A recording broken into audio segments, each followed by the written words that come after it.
maybe while we're waiting, do we want to go around and say our hellos and introduce ourselves? Maybe we could start with Kathrine. Hey, how is everybody? Well, I'm Kathrine Switzer, and I'm in Wellington, New Zealand right now, hunkered down, and I guess a lot of you are hunkered down wherever you are. When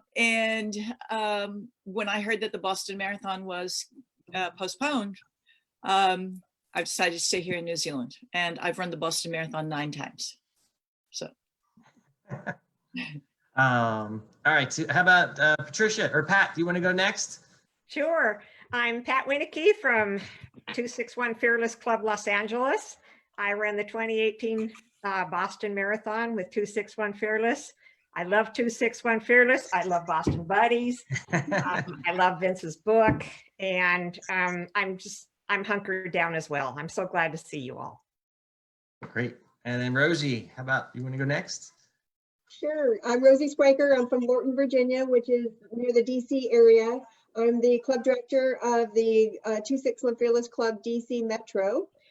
We have a couple of meet runs in the local area on Sundays, and so anyone who is in the DC area is invited to join. It's a women's only running club that Kathrine helped to found, and it's just been amazing. I had the honor and privilege of getting to run with Kathrine when she ran her 50th anniversary year in 2017, and actually crossing the finish line with her as part of Team 261 Fearless charity team. And so I've been a member of the 261 charity team then every year since. And so I got to be a member with Pat in 2018 during our monsoon year. And I'm in the Boston Buddies book that Vince developed as a result. I've also been in 2019 last year, and then I'm in 2018 this year, and you'll get to meet Joy here in a minute, and Joy and I are teammates. So it's been an amazing experience, and just love to invite all the women to join. And you are also the woman behind the camera for Kathrine's intro video too, right? Yes, Kathrine and I were actually running the New Orleans Rock and Roll Half Marathon that day. And Kathrine's intro video, we ran right in the middle of the marathon, and we thought, well, this is a perfect opportunity to do an intro video for Kathrine. So it was lots of fun. I have to say, Kathrine was a really good sport about all that, because I was harassing her, because you probably did 3 or 4 intro videos, but you didn't start it with "Hi Boston Buddies," and I kept harassing you to say "Hi Boston Buddies," and you did. That was really nice of you. How about Deborah? Do you want to say hello? Sure. Hi there. I'm Deb Mills, talking to you from Northwestern New Jersey, otherwise known as Fearless Deb, as what I go for. Go by. Nice. I'm the charity manager for 261 Fearless, and it's been an honor to work with so many fantastic charity runners from all over the world who have run with us in Boston and other races as well. So I'm very happy to meet everybody today. Awesome. And then Katina, you're up in New England there, right? Yes, as a matter of fact, I'm right in the heart of Boston, right behind Mass General Hospital. Okay. And I'm the club director for 261 Fearless Club New England. We have 4 groups at the moment, 2 in the Back Bay area, 1 in Revere, 1 in Andover. I'm very excited because we've just celebrated our 1-year anniversary of Right. our Back Bay group. Very excited. It's been great and exhilarating, quite honestly, to see our club expand in Boston and New England, where it all began, sort of thing. And Yep. We'd love to have any woman who would like to join us on any one of our days, come out and go for a nice social run with us. Awesome. And then Joy, even though you're in there as Hannah. No, my daughter said her computer had better audio video, so she made me use it. Right. So Joy, you've been a member for Boston Buddies for about 1.5 years or so? Almost 1.5 years. Yeah, I joined last January and got to know Kathrine through that page, and happened to see that they were looking for runners for Boston this year. So I am honored. This is my first Boston and my first year as a 261 Fearless runner. So Woo! amazing opportunity. Yeah, I'm super excited. Right. What a year I picked, huh? Joy, do you still have your run with Joy? Do you still have running with Joy medals for people? I have almost all of them mailed out. So I was kind of waiting to see what happened with everything, and I'll probably do another round of that. I don't have one with me in here now, but yeah, that was a great. It was Yeah, big. yeah. I got one. You did. Renee needs one. Do I have to run? Can I walk with joy? You get a medal for just keeping Vince in line. She's seen that firsthand. Medal. Right. And then Sarah, can you hear us, Sarah? Sarah looks frozen. Yeah. Back in. All right. Well, while we wait for Sarah to jump back in, for anybody that's new, there's a lot of new members of the group, or maybe some people haven't been exposed to 261 Fearless yet. Kathrine or anybody, you know, whoever wants to jump in and kind of explain the cause and what 261 Fearless is all about. Sure, I'll jump in because it was amazing. I introduced myself and I didn't mention 261 Fearless. I'm actually the board chair of 261 Fearless and the co-founder of the organization. And I'd love to tell a story about how it happened, you know, which is really amazing. 261 Fearless really was founded by itself because it became an organic movement when people began writing in saying that my old bib number made them feel fearless, and we were wondering why this was happening. And they were sending their pictures of themselves getting ready for a race, but they would have 261 on their back or ink it on their arms. And I thought it was some kind of really neat synchronicity. But what then happened is we began seeing their pictures of their tattoos, and suddenly we realized it was a little bit more important than just somebody saying this is you know significant to me. It was bigger than that. And basically what I thought about for a long time was, why is it important to them? And they were saying to me, your story tells me that that we're always told that we can't do something, that it's impossible, or you're not welcome, or you're not good enough. And then they start running and they realize they can overcome so much. And they feel fearless from this. And I thought, okay, this is really powerful, but I didn't know how to harness it. And then I met a young woman journalist who was a friend before this, but she was a journalist in Austria. Her name is Edith Zuschman. And she said, you have no idea how powerful this is. And I said, no, I just know that these people are moved around the world. And she said, yeah, but we can harness this and create a movement or an organization. And I said, well, how do we do that? I mean, I'm really wanting to motivate really poor people who don't have access to things. And she said, no matter how poor somebody is, they're going to have access to the internet.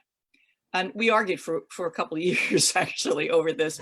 I didn't understand that. She said, how do you think the Arab Spring happened? You know, it was a spontaneous online movement.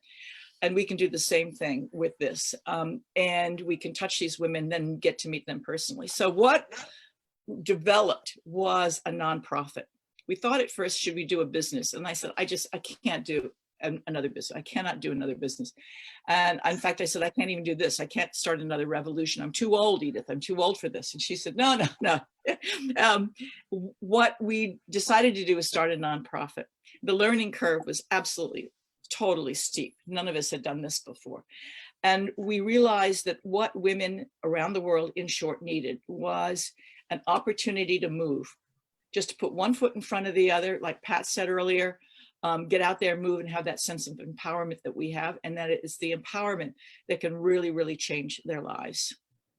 And so we began with the idea of a series of clubs, community clubs in villages and in towns. You know, one village at a time, one country at a time, and pretty soon the whole world. And we now have launched, I'm just going to cut to the chase here. We've already launched now in 11 countries. We have over 5,000 women participating. We're really not very old.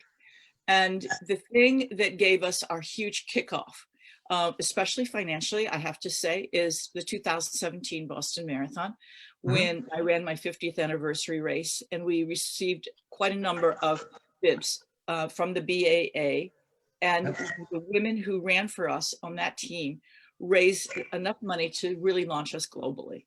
That was really huge, and that was our real kick in the pants. And also, it was a real eye-opening experience to the joy and the potential of these women and what they could do for other women. They were passionate, and they still are incredibly passionate. And many, and there's some on this show right now are really, really such great leaders. And we have our heart is in Boston in many ways, because Boston was our original main kickoff. So Right. that's why it's very, very important for us. Deb Mills is on the show too. She's our charity manager for all of our other races, but especially Boston is our big one. And I'd love her to talk about that. And of course, Katina is in charge of the New England Club. But it's that's why we love the relationship also with Boston Buddies. And we love reaching out to them and telling them about this and helping them spread the word. We really want every woman in the world to have an opportunity to put one foot in front of the other. We want to help educate her and give her a sense of empowerment, because that translates to every part of her life. We know that women, once they're educated and they have that sense of confidence, can get a job or a better job, can finish an education. They can lead bad relationships. They can be better moms for their kids. But education is key. And so part of our program is not just running, it's about educating them. And I would really love, the other women on the show to talk about the specifics of that, because people probably are tired of hearing my voice. But those of you who know my history, ever since running that first Boston Marathon, that was the thing that ignited me. I often say I started the 1967 Boston Marathon as a girl, and I finished it as a grown woman, because when the official attacked me in the race, up to that point, I was a girl who wanted to run. He attacked me in the race. It changed everything. I knew I had to create opportunities so other women wouldn't have this happen to them. And I had no idea all these years later, the shape it would take.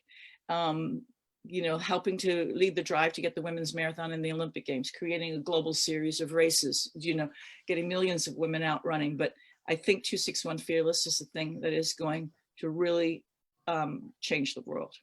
And I didn't realize it was so new. Wow. So it's began on the streets of Boston.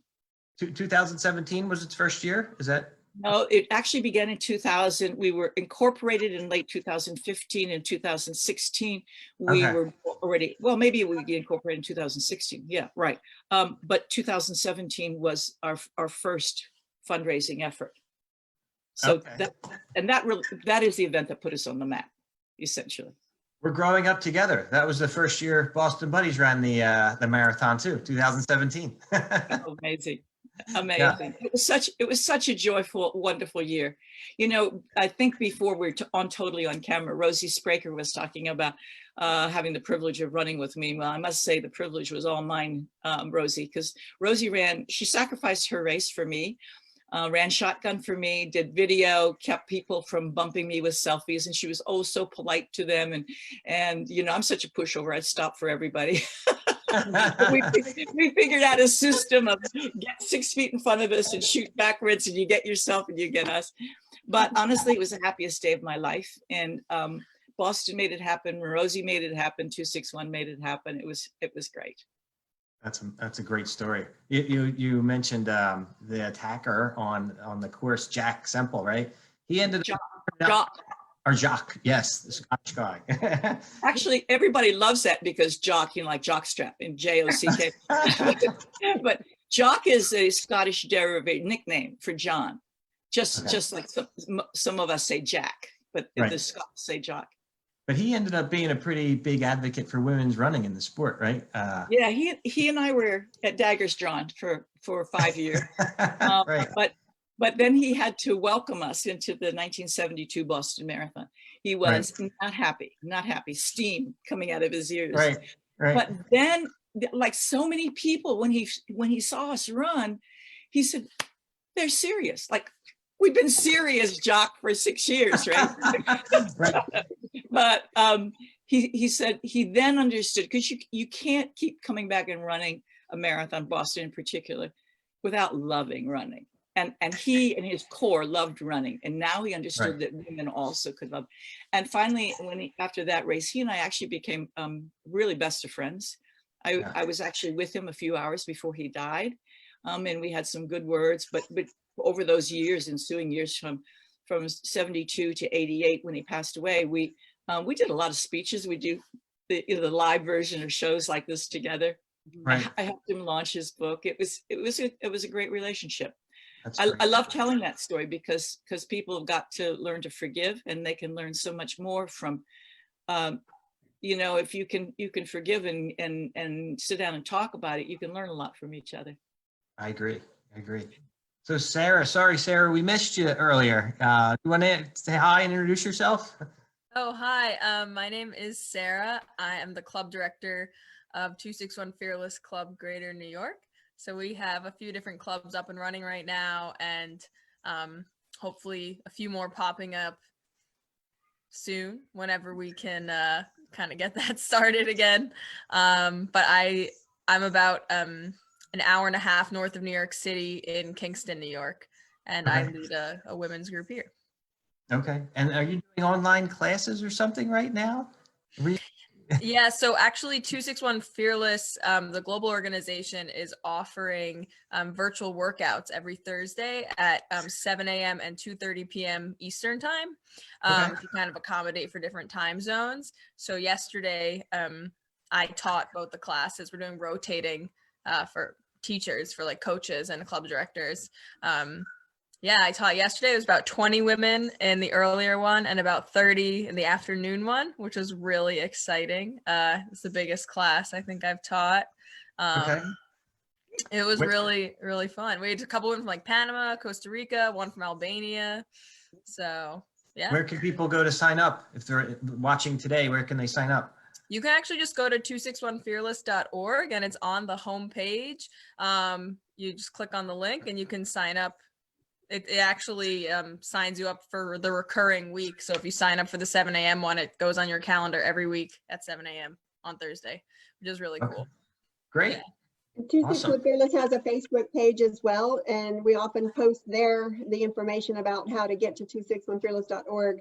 But we post updates there and little mini snippets of the video to show, how many people are online and enjoying it, and being able to connect virtually and globally has been actually a big eye opener for us.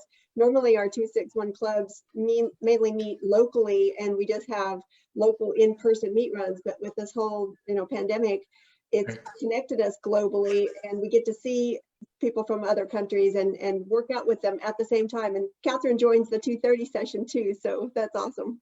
Yeah. That's great. So Rosie, you're in DC, right? Yes. You've been there almost since the start. So what brought you to the 261 Fearless team? What made you sign up there? Well, I happened to meet Kathrine Switzer at my first Boston Marathon back in 2007. So this is way before 261 Fearless ever became a thing. And Kathrine had just come out with her book, Marathon Woman. And I looked up in, Runner's World magazine had her schedule at the expo. I'm like, I am definitely going to go get a book and have her sign it. And so I got there like as soon as the expo opened on Friday afternoon, as usual, went and got to meet Kathrine. And I asked her that, if I could buy this book and get her to sign it. And I was expecting myself to just do Boston Marathon like once and done. It would be like a bucket list item. But as soon as I met Kathrine, and she actually did some expo seminars as well. So I got to hear her speak, and she was just so inspirational. She literally changed my life. And so the reason I like to become part of 261 Fearless is I can see how it changed my life. I was actually very much too focused on work, too many hours on work, and not enough on myself in keeping myself healthy. And so the Boston Marathon has kind of become my thing now. So it keeps my life balanced. Actually, I tell people that I run marathons because I'm so busy. And it kind of sounds like not intuitive at all, but what that does for me is if I always have that goal of a marathon out there, Boston in the spring and then some kind of other marathon to qualify for Boston 18 months later in the fall, it always keeps me motivated to keep going. And so then a few years later, Kathrine and I would see each other at these expos and got to become so that we knew each other. And she calls me or sends me an email one day. She's like, "Hey, I'm going to be visiting my brother in Springfield, Virginia, and it's only a few miles from your house. Would you like to go for a run together on Thanksgiving morning?" I'm like, yes.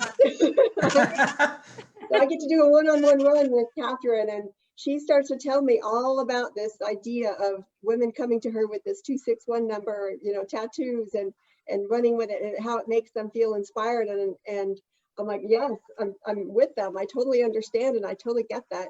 And she's talking about creating this club called 261 Fearless, and she's going to use technology to access women around the world. And like, I'm in, whatever it is, I'm in. So this was back in like 8 years ago, before it was ever a thing.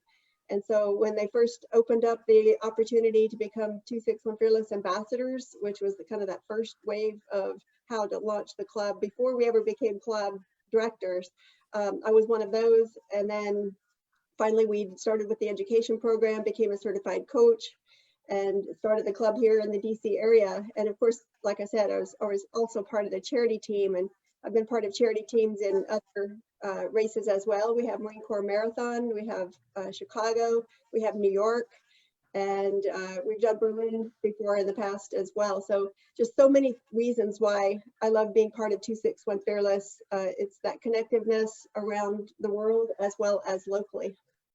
So do you have the tattoo? Oh, I don't have a tattoo, not a permanent tattoo yet. We have these like fake or what are those, temporary tattoos? Okay. 261 Fearless. I was definitely wearing one of those when Kathrine and I crossed the finish line together. But Kathrine, you might have to tell your tattoo story now. Well, I said to Rosie in the race, I said, if I finish this race, Rosie, I'm going to get a real tattoo. And she said, right, yeah, right, okay. And so for my 72nd birthday, I did it, guys. I think everybody knows that. You know, here, can you see it? Higher. There you go. Higher. How high can you put that leg? Like a rocket. I remember that. I remember you posting that on Facebook, our page when you got that. That was awesome. So, Oh dear. Deborah. And I want to chime into what Rosie said.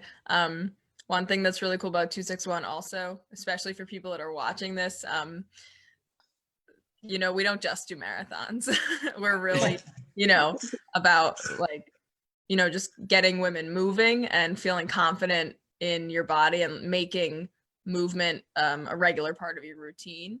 For some people, that means running 1 minute, walking 2 minutes, running 1 minute, walking 2 minutes. For some women, that means running a marathon. You know, for some women, you might be doing like a dance video on YouTube, you know, but it's about creating a mindset where movement is an important part of your day.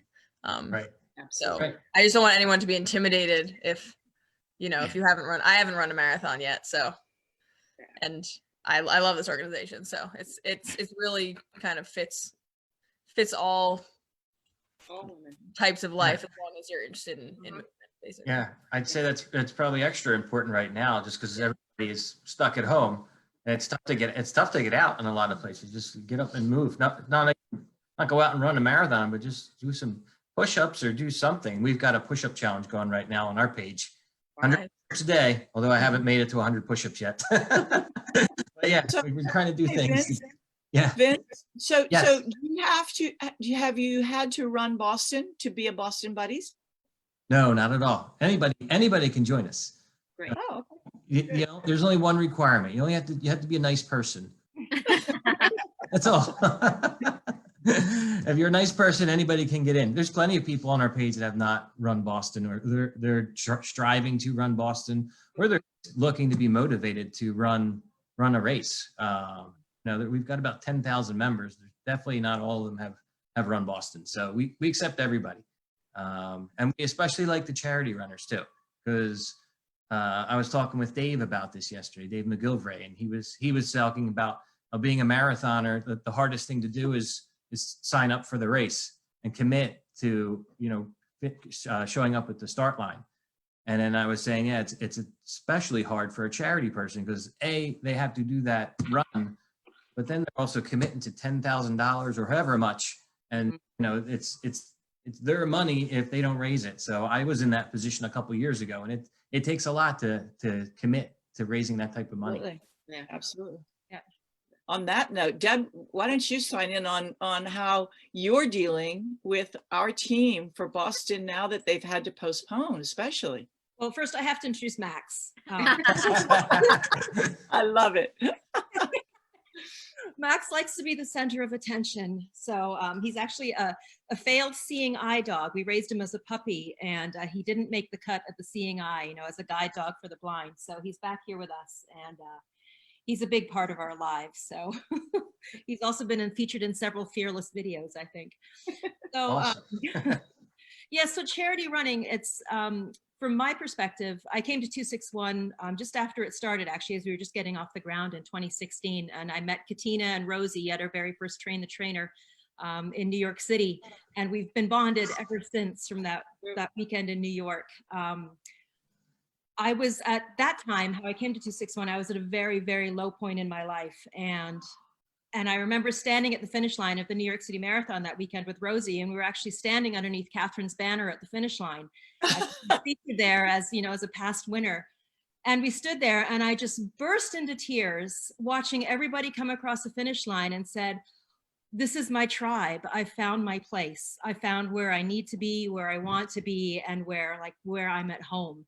And I started volunteering with 261 and doing some events and things like that. And my job has morphed into becoming the charity manager.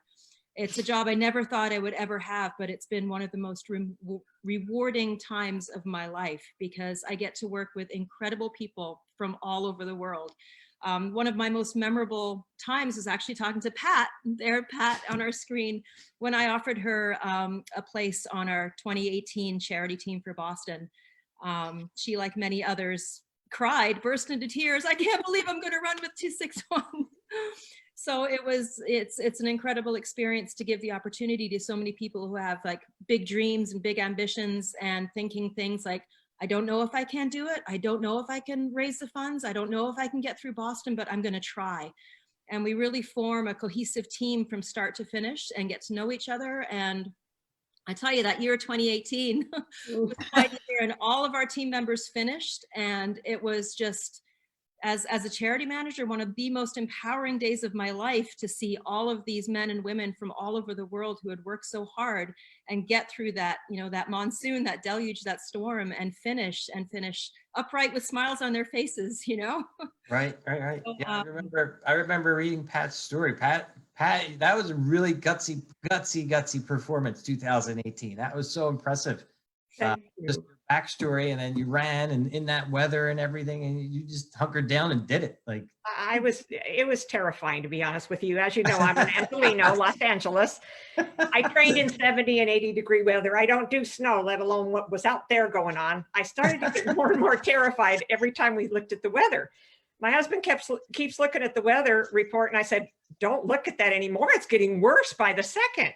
So this is something that I did. I did a couple of things. I did feel hypothermia coming on during that. I started playing mental games with myself. If I could say, if I run this fast and I have that many miles left to go, and then I started trying to calculate it. And Kathrine Switzer had given us something wonderful, not only this lipstick, but perfume. And it had her jeans in it. It was one of a kind thing. It had her jeans in it.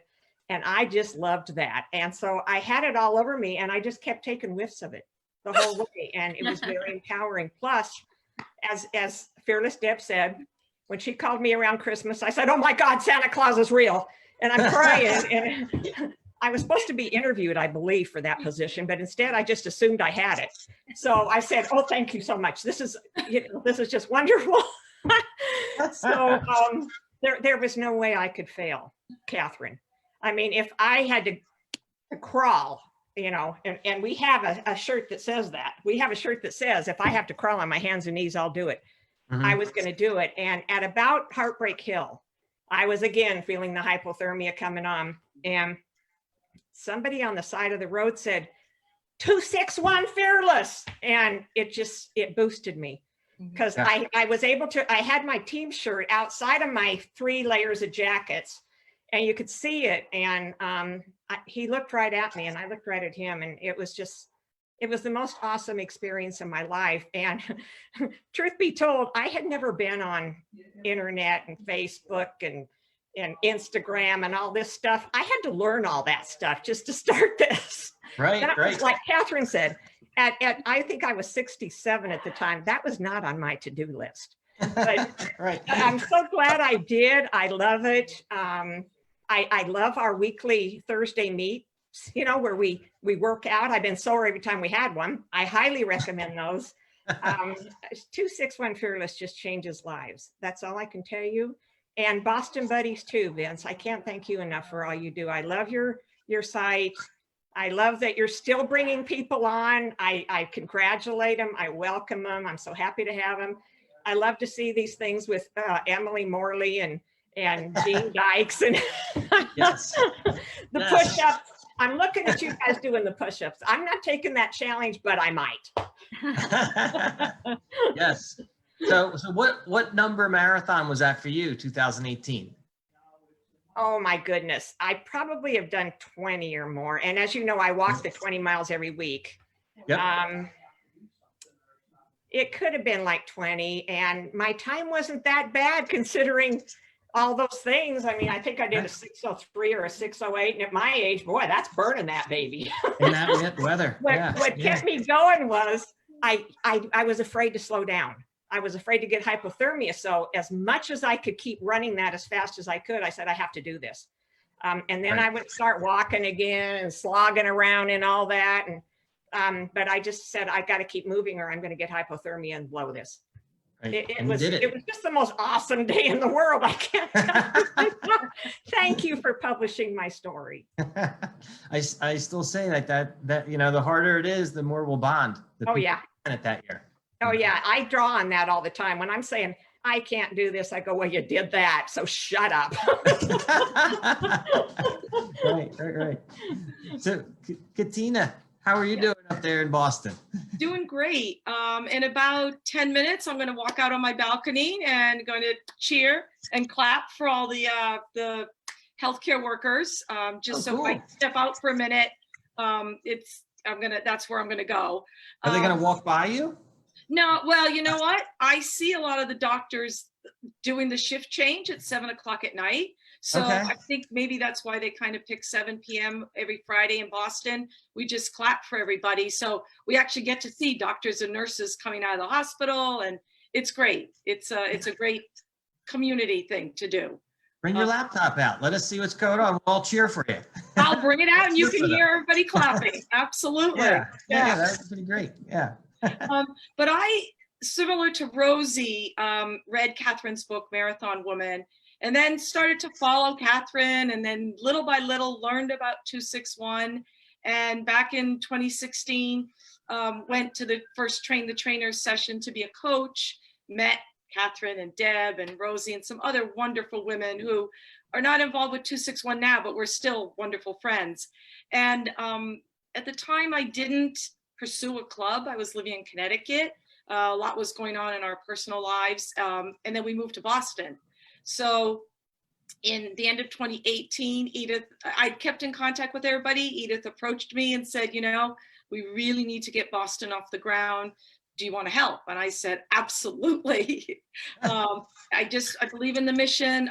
I used to help coach some of my friends and just watch how they would become empowered and how it changed their lives just to run or walk and just feel good about themselves. So I knew 261 was the place for me. And little by little, we've been building our club here. And we do a lot of outreach community things in Dorchester. We're going to East Boston and helping those women that don't have the means to join a club or don't have the time or don't know what to even do. We find ways to go and help them and get them going. And so we're just doing different programs in those communities right now. And that's just rewarding, but also here in Boston to see the women that belong to our club, how it's changing their lives. It really is. And during this whole time, each one of our 4 groups has their own little like WhatsApp or text grouping. They're all still in contact. tomorrow morning, my Back Bay group, we all run at 8:30 our normal time. At 9:30, we get on Zoom and we have coffee for an hour. We catch up with each other. And tomorrow we're having a birthday celebration for our club. So Nice. it's great. It's just really, it's been wonderful for me, even rewarding. And it's helped me become part of the Boston community, having moved here. And I can't say enough.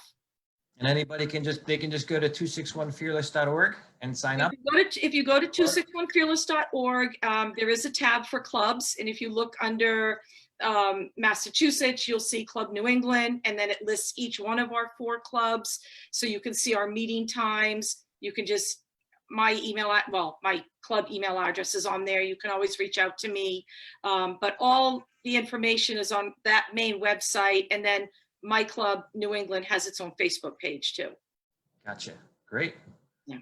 And Joy, how you doing down there? I'm doing well. I'm in Eastern Pennsylvania where I got a sunburn yesterday and it snowed today. So I guess I want to say, being a charity runner for the first time, as somebody mentioned before, it's a daunting task.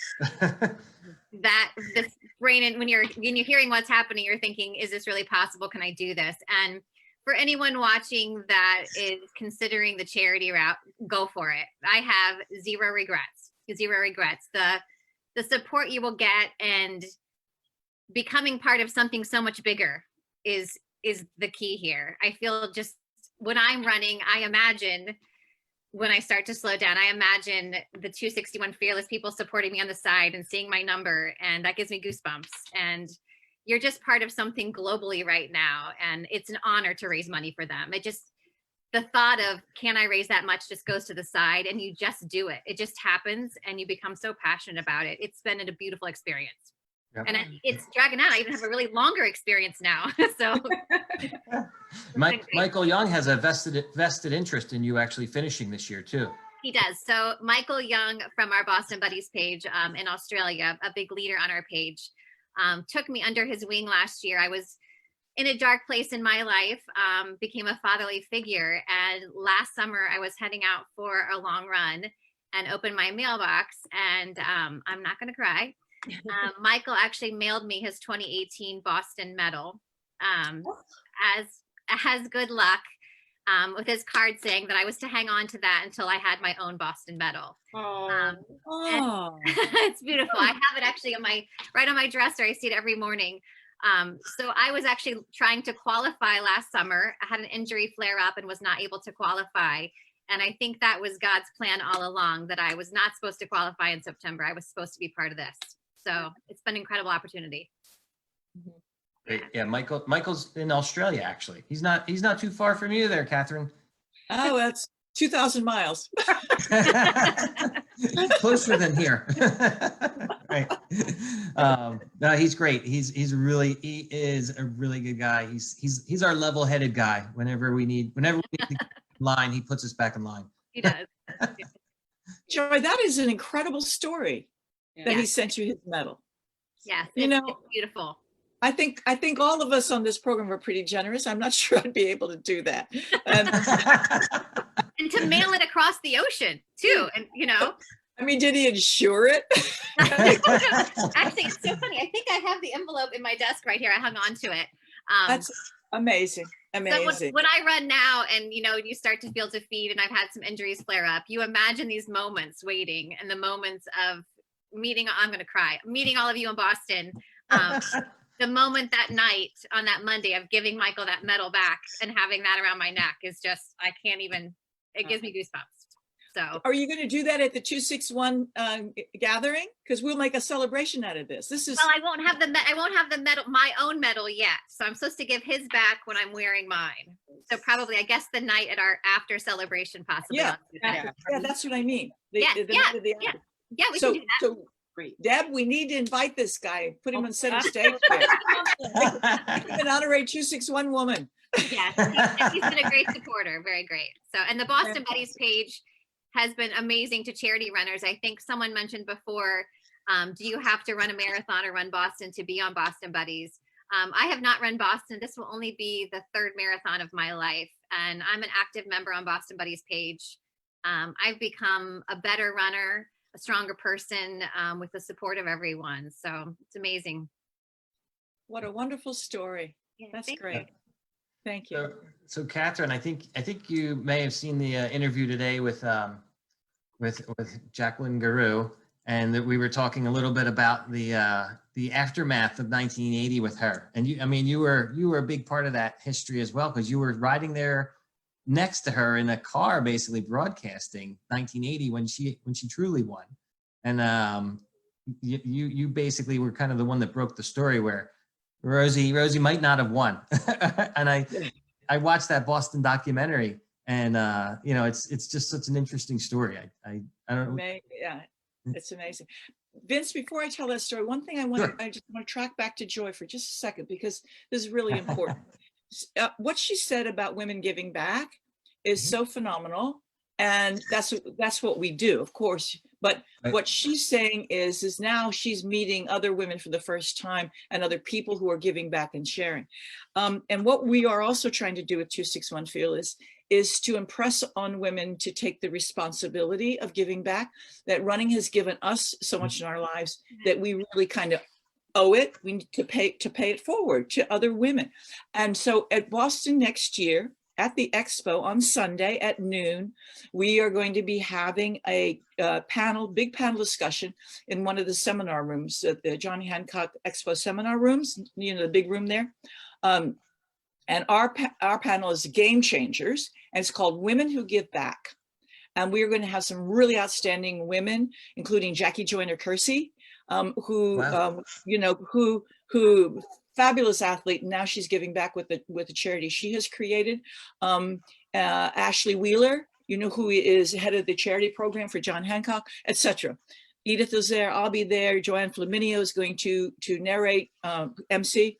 But that is really important. We want women to really understand how important it is for us who have realized this wonderful fearlessness and this wonderful sense of empowerment to start passing it back, and what that involves and how many different ways you can do that. So please join us at noon on the Sunday before the big race on Monday. Okay.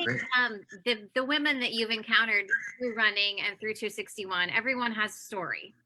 And I think that makes me want to give back more. I have struggled with an eating disorder, anxiety, depression. August, I'll be celebrating 5 years of sobriety. So things have not always been easy for me. I think some people that first meet me think, oh, this girl runs, it's great, and she's athletic. And I've had to overcome a lot of things in my life to be who I am today. So I think giving back means even more. You want to share that with other people. You want to tell the women that are struggling with the same things. I know through the Boston Buddies page, you've connected with other women who've suffered similar things, and we've bonded. A couple members of our team recently, 261, we text daily to check on one another's mental health. It's just, wow.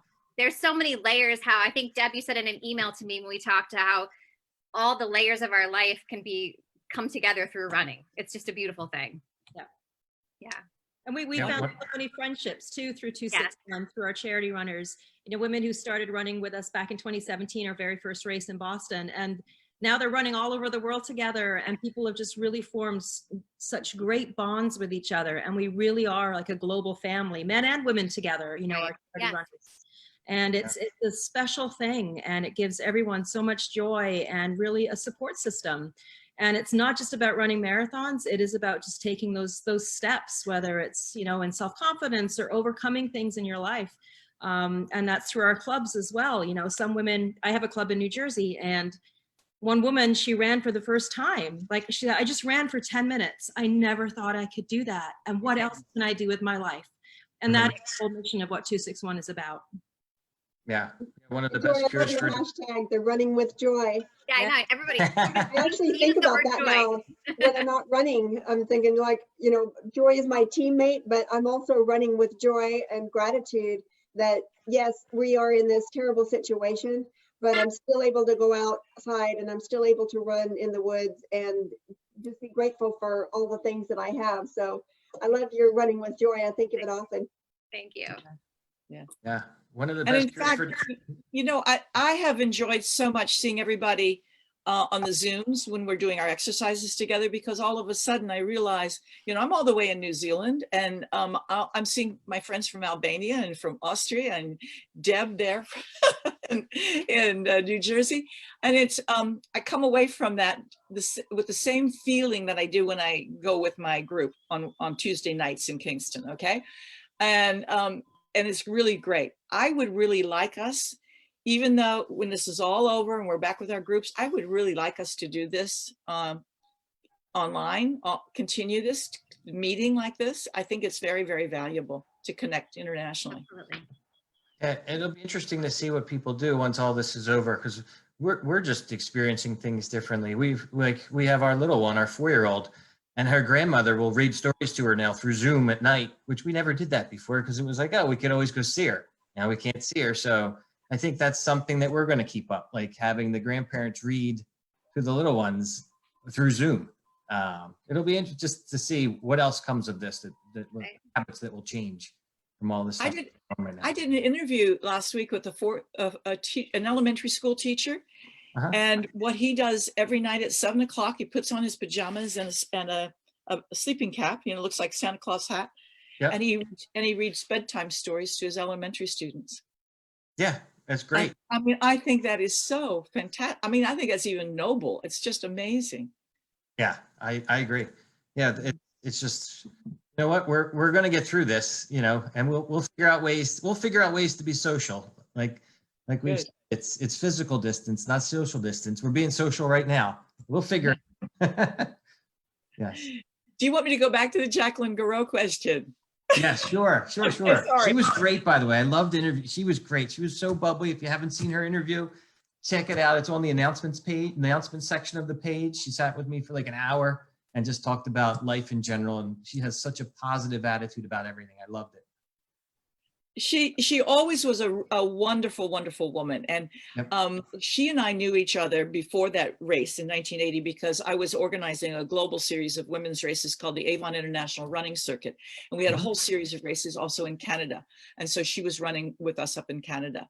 And the deal is if you won your local race, you could go to a global championship. And you could collect points and go to a couple of races and still go to a global championship. And we had a global marathon in big places, London, Paris, Los Angeles, etc., Germany, fantastic. But anyway, so I knew her well, and I knew her, what kind of shape she was in. And in 1980, I was doing the broadcast for, actually it was a PBS show for WGBH. It was the second time only that they had put the marathon on not live TV, but sort of live to tape, because we had to put it on videotape. And I was on a golf cart, and we would go every 10 Ks and we'd throw it over the crowd, the tape, and a guy on a motorbike would run it back into the studio and cut the tape while we were out there broadcasting. I mean, it's like seat at the pants TV. Amazing time. But it was national. I mean, that was the first time Boston had ever been on national TV. Well, in 1980, I was with the elite women in a golf cart, and it was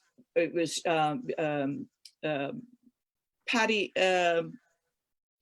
Lyons and Catalano was the favorite, but Jackie Garreau was in better shape and was taking over the race slowly.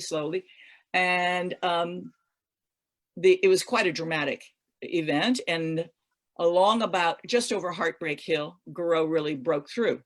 And I was with her, and I couldn't stay with her but a couple of more miles because we didn't have enough battery in the golf cart. And we knew that it was going to go, but I was going to peel off and then go to the finish, and somebody would call the finish.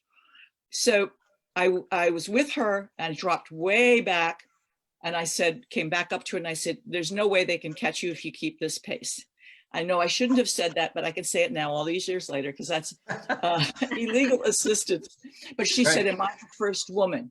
Because there was no regulation in the Boston Marathon in those days. They were worried about the elite guys, and that was it. The rest was chaos. They didn't even have water stations or course markers or anything else. So anyway, I went up ahead of her to the tail end of the elite men, and then dropped back. And they said, look, you're the first woman. I've got to turn off the course. We're out of power now.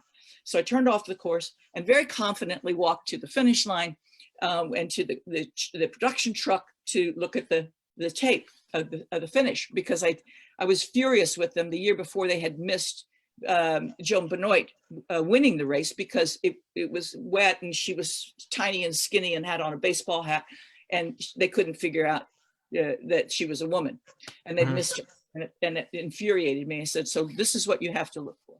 Anyway, they said, yes, yes, yes, we got the first woman, here's the tape.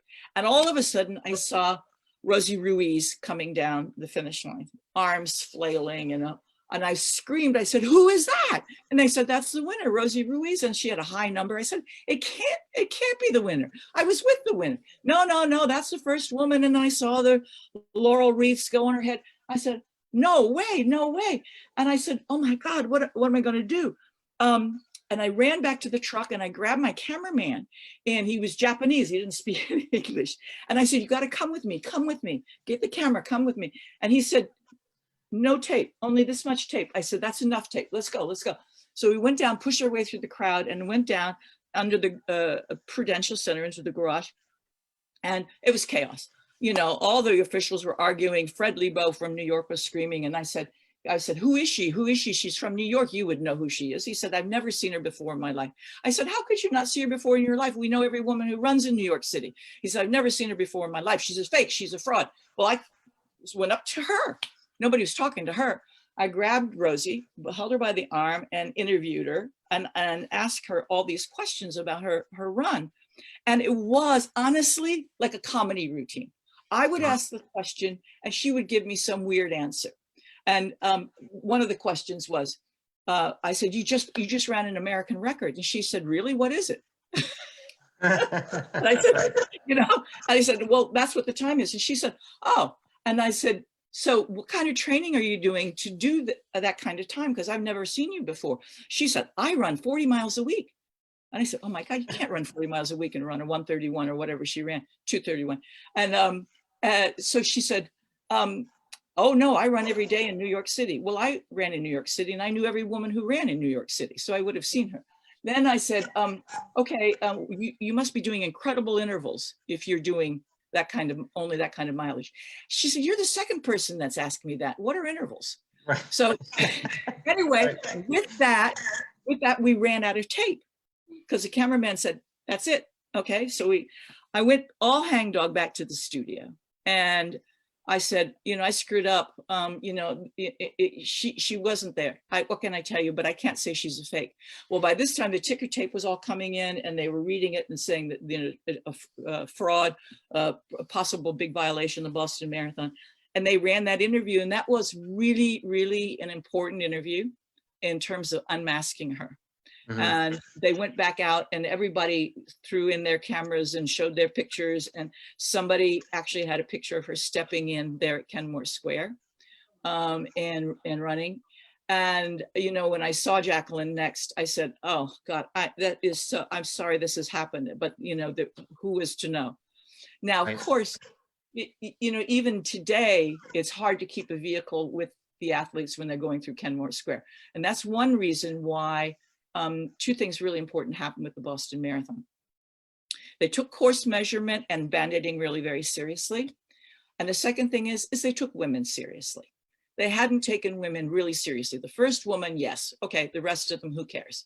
Now they really separated, didn't separate the fields for a long time, but then they began to separate the fields so we could really watch and take very seriously the women's competition. So that was a very, very important step forward, I think. So, but yeah, over the years, Jacqueline had to keep telling this story again and again and again. And I guess it's kind of like me telling the Boston Marathon story. Right. Yeah. But, this is the 40th. She was always very gracious about it. The odd thing is the bizarreness of Rosie Ruiz, who passed away, by the way, last year. I don't know if you know that.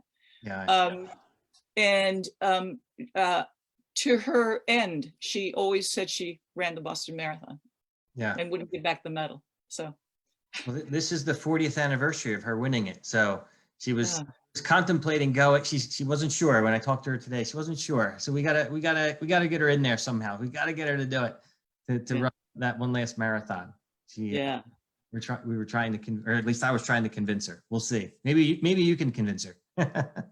Well, when I ran for my 50th, I was extremely grateful for my health.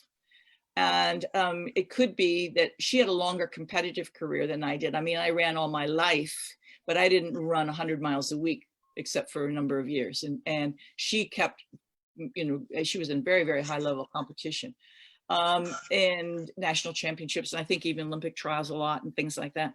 So I don't know what the status of her health is in terms of injuries. And one of the miracles of our 261 Fearless team, for instance, is how many of those women actually get to the finish line injury free. A lot, almost all of them get there, and almost all of them finish, and it's really quite miraculous. So I really hope the best for Jacqueline. I hope she's in shape to do it. And yes, so Vince, I'll put a word in. I'll call her up and say, okay, let's go. Come on. Right. You got to do it. What do you think the secret is to keeping everybody healthy? How do you get everybody to the finish line so healthy? Well, I think Deb Mills can answer that question. She's highly motivating to them. And I think what she says is, well, what I tell people is if you feel an injury coming on, back off immediately, back off. It's better to lose 2 weeks right now than it is not to be at the start. And so trash your goals for time. Just concentrate on getting there and finishing, because you've put all this other work in. But I'm sure that Deb has had to nurse a lot of people through a lot of injuries, right, Deb? Oh, you're on mute. We can't hear you. Sorry. No, absolutely. I mean, we have runners that get injured, and you know, they just have to readjust, kind of like what we're doing now with everything in our lives. We have to readjust. We have to regroup and come up with a different way of getting there. I mean, from my own perspective, when I ran Boston in 2017, at the end of January, I had emergency surgery to remove my gallbladder. And I had to do Boston 2 months later, you know. And it's like, well, there goes the training plan, and let's just get there and get it done. And so what if I have to walk half of it, or whatever the case may be? I just get to the start and then I get to the finish. And, you know, it's all about regrouping and realizing that, hey, circumstances change, and I'm going to do just the very best that I can, which is what we're all doing right now, you know, so it's very much a metaphor for life. Right. Take So what I'd they like give you. to add a little bit to that, as far as like the teamwork and the camaraderie that we feel within a 261 Fearless charity team. During that 2018 year with Pat running, I was running with Sophie from Australia and Demi from North Carolina. And I was doing a little bit of GoPro filming so that we could get some footage for our 261 Fearless Facebook page. But in doing so, I wanted to be able to make sure that I was running with someone else. Demi had promised to Sophie, and they just met, you know, in person that weekend as part of our team. That Demi promised to Sophie that she would help her get across that finish line, because Sophie was injured and she had pulled a calf muscle and didn't get the training in that she wished she had. And she was just worried about finishing it all with, you know, going through that monsoon weather and being injured on top of that. So we're running along together and we're doing a little bit of filming, and then every now and then, you know, Sophie starts to struggle because she's, you know, not trained as much as she wishes she had, and her injury is flaring up. And she's like, you two just go ahead. I'm slowing you down. And Demi's like, we're not going to leave our wingman. We're here to help you get across that finish line. And so we just kept encouraging each other and going up Heartbreak Hill. Sophie actually kind of grabbed my hand and we were like running up the hill together. So I was pulling her up Heartbreak Hill more psychologically than physically. It was just holding that hand, and we get to the top and we're like celebrating. It was an amazing experience to get her across the finish line. So we come when we get closer to the finish, and you know, there were some moments in there. She said, you know, I would like to try to film a little bit, and she's like, not now.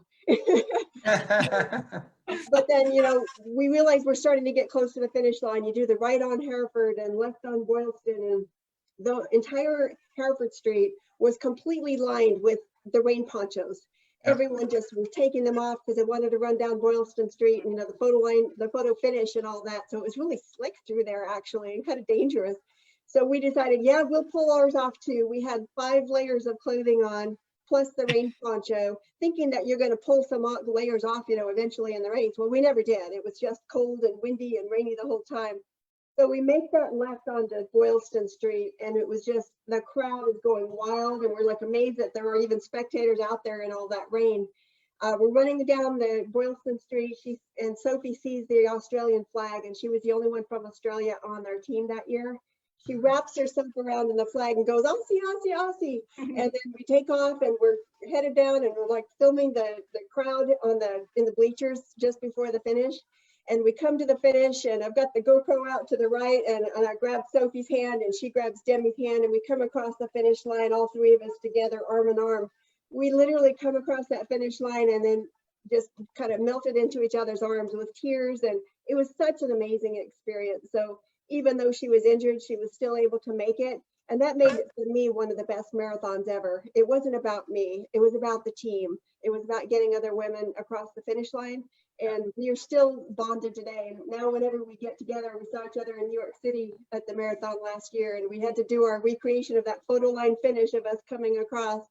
And you'll see the picture in the Boston Buddies group that is the three of us together. So I'm sure we'll be lifelong friends. And whenever Tokyo Marathon happens again, Demi and I are going to be roommates even. So it's so cool to be able to go to these races after the one that you bonded at, and you kind of have these reunions.